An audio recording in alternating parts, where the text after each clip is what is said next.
Bonjour, je suis Diane Molière, je suis conseillère en génétique à l'hôpital européen Georges Pompidou. J'exerce dans l'unité spécialisée dans les cancers fréquents au sein du département de médecine génomique de notre groupe hospitalier Paris-Centre.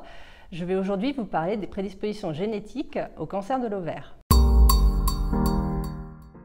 Aujourd'hui en France, une enquête génétique est systématiquement proposée à toute femme chez qui est diagnostiqué un cancer de l'ovaire, peu importe son âge, peu importe si elle a des antécédents familiaux ou non.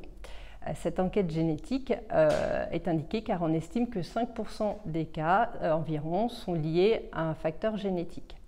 Ce test consiste en l'analyse de 13 gènes sur les 20 à 25 000 qui constituent notre patrimoine génétique. Il peut être prescrit à l'issue d'une consultation en oncogénétique et est réalisé auprès d'un laboratoire accrédité par l'Agence régionale de santé, par des biologistes agréés par l'Agence de biomédecine. La consultation oncogénétique consiste en le recueil des antécédents personnels et familiaux de la patiente sous forme d'un arbre généalogique. Le consentement est recueilli. Un délai de réflexion et un entretien d'accompagnement psychologique sont systématiquement proposés. Bien que facultative, cette démarche est extrêmement recommandée pour 3 raisons principales. Premièrement, le résultat de l'analyse génétique revêt un enjeu thérapeutique. Il participe à l'élaboration de la stratégie la plus adaptée pour la patiente, car il existe désormais des traitements dits de thérapie moléculaire ciblée qui peuvent être utilisés de façon alternative ou privilégiée par rapport au traitement classique. Il s'agit donc de médecine personnalisée. Et c'est une démarche qui est complémentaire par rapport à celle entreprise par l'oncologue sur les biopsies diagnostiques ou les pièces opératoires, et cas dans lequel il s'agit d'un diagnostic tumoral.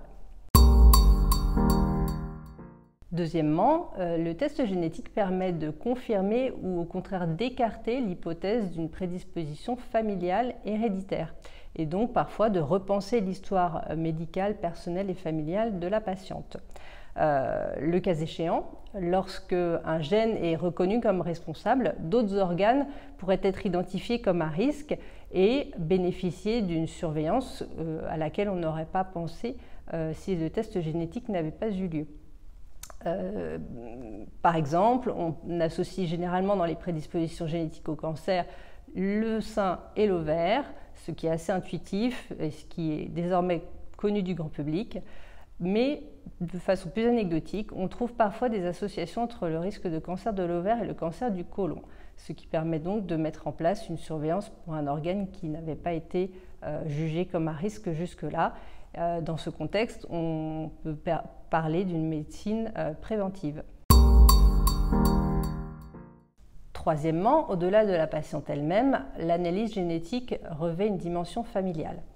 En effet, en cas d'identification d'un variant pathogène, appelé aussi mutation, on pourra alors procéder dans la famille, chez les apparentés majeures qui le souhaitent, à un dépistage présymptomatique.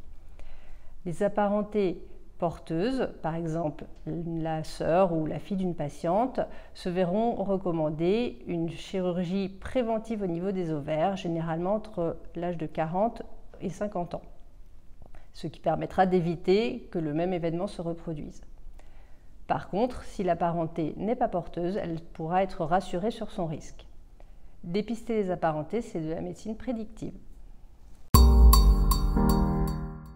À l'hôpital européen Georges Pompidou, notre équipe est constituée de 3 praticiens hospitaliers, 2 conseillers en génétique, une psychologue et une secrétaire. Nous recevons les patientes prises en charge dans notre établissement, comme celles venant d'autres établissements extérieurs, privés ou publics, qui ne disposeraient pas de leur propre service d'oncogénétique. À l'HEGP, nous travaillons en étroite collaboration avec les services de chirurgie gynécologique et d'oncologie médicale, avec lesquels nous avons obtenu une accréditation européenne en tant que Comprehensive Cancer Center. Il est en effet important que ce type de pathologie relativement rare soit prise en charge par des équipes spécialisées.